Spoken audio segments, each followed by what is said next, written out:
In today's video I want to talk about this versus this.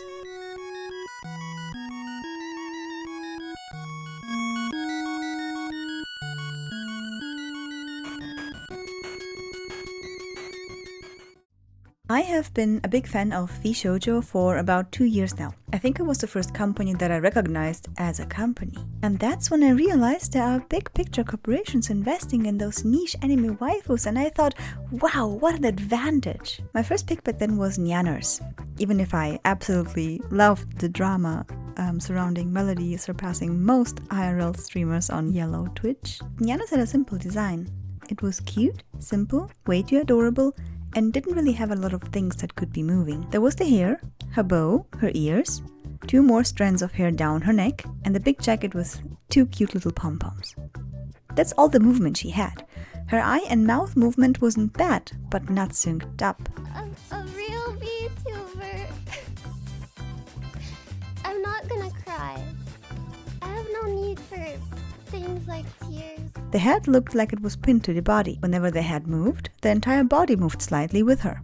And that was 3 years ago. Over the years she improved. With more experience and more budget, she was able to hire artists and riggers for new and improved models. Don't get me wrong, I'm not hating. This is how every VTuber starts out, usually. Don't overspend on your model, it will come in time. So when I pull up a 3-year-old video, for example, of Korone, since she was the first one I saw back then from Hololive, we have the same thing here. The model itself is just adorable. Just look at the happy face. But it was not entirely synced up, and it's also kind of limited in its movements. Her ears move, her 2 hair strands move, and her necklace. The hair behind her head was completely forgotten. But if you compare it with her new model, why is it still so stiff? This time the hair moves a bit more, but that's all you get, even in her mouth movement. She's unfortunately not the only VTuber plagued by model arthritis. If we explore the world of Hololive, another agency I only have found about in 2021, yes, I do live under a rock, why are you asking? We can see that even the biggest of the big boys, Gargura, has model arthritis as well. And these are very recent clips too. It's not like I pulled up an old VOD just to try and hate on her. These girls have every right to be as popular and well loved as they are. We do not watch them for the jiggle physics, obviously. We watch them for the personality, the humor, the shenanigans, and the gaming. What I don't understand though, if you are already that amazing, why not go the extra mile and make it even bouncier? And then I'm like, they are hired under an agency. Why do the companies don't seem to invest in more bouncier models? In the Live 2D realm, we have evolved quite a bit. From the early days of simple models, nowadays we can do so much more. We have different face toggles, hand tracking, pets, walk animations, hand animation, lean animation, side steps, and so much bounciness. So much bounciness. And it seems like the VTube community and artists have unanimously decided the bouncier, the better. And it shows. In my honest opinion, I do think it's better. It imitates physics, creates movement and therefore excitement, and adds to the VTuber's appeal, and it is just fun to look at. If you spend as much time as I have just randomly watching different Live 2D showcases on YouTube, you'll know what I mean. Quality that artists pull off nowadays is just astonishing. We imitate 3D objects with 2D assets, and I also think that if you really want to be taken seriously as a VTuber, you have to invest in a high quality model at some point down the line. And yes, don't invest if you don't know if that's a thing for you. PNGs are fine, non-custom models are fine. Please take care of your finances first. I really want to emphasize on that once again. The current standards are a wide range of motion, usually 1 or 2 additional outfits, sometimes a pet, although not really necessary, several hand and hair toggles. Outside of that, if you can name it, the artists can probably do it. There are even live 2D awards that show off artists' best work and reward creativity. Artists and riggers constantly invent new ways of making their models as lifelike as possible, and they aren't gatekeeping. If you search up live 2D on Twitter, creators post a ton of work in progress videos and tutorials. Some you can even download for free on their Ko-fi account. But by the way, live 2D has also a free trial mode, so you can even try and recreate those things and learn from them. You wanna know how to achieve glitter? Yeah, me too. Look at the glitter. Look at it. That's not 3D, it's 2D. And look at the stars. As I've previously said, lots of movement captures attention and creates excitement. I mean, look at how much is going on. It's like watching Subway Surfer and cutting soap video and a Mr. Beast video at the same time. When I'm hyped and excited and I got my favorite soup and I turn on YouTube and I see stiffness. I'm sorry, what is this? What is this? Maybe it's just me, because maybe I'm the problem here.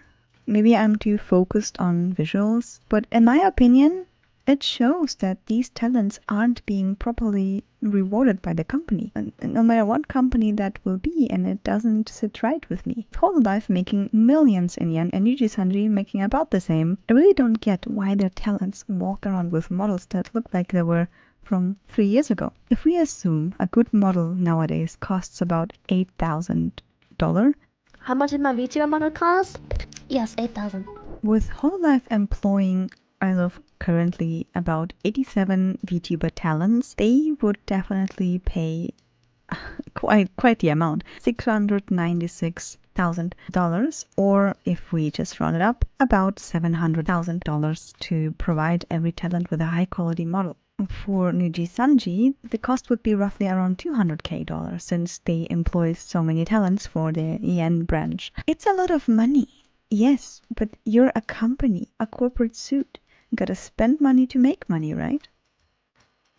The issue is probably from the talents having to pay their assets out of their own pocket. I don't have specific proof on that, but it's what I've been hearing from, rumors and clips. Whenever a talent would like to improve their model or have other projects in mind, they usually plan with their own salary. Since we do not know how big or small the cut of their earnings is, it's hard to pinpoint on how much talent has left to invest in their own career. And we have to live off something, right? Usually the company will invest in a ton of marketing and advertising. From my perspective, since they are already owning the character and the IP, the intellectual property, they should also invest in newer models over time, in updates and upgrades. A lot of talents do get newer models, some even 3D models. But why do they still look so stiff? It feels like they have this one hired artist and rigger in their company who isn't improving their skills because it's kind of overworked anyways, so their models all have this weird constantly looking up kind of stance. What I don't understand is, if you look at the indies, somehow their models look more appealing, more fluent and more bouncy. They usually commission artists and riggers out of their own pocket too, and are willing to invest for the best of quality.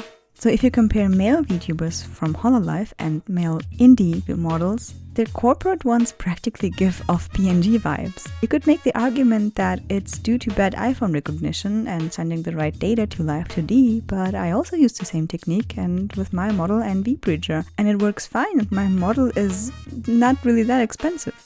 And it's not just Hololive. In fact, the only company that I think is investing in the bouncy is vshojo. Even with their first male model, it looks very nicely.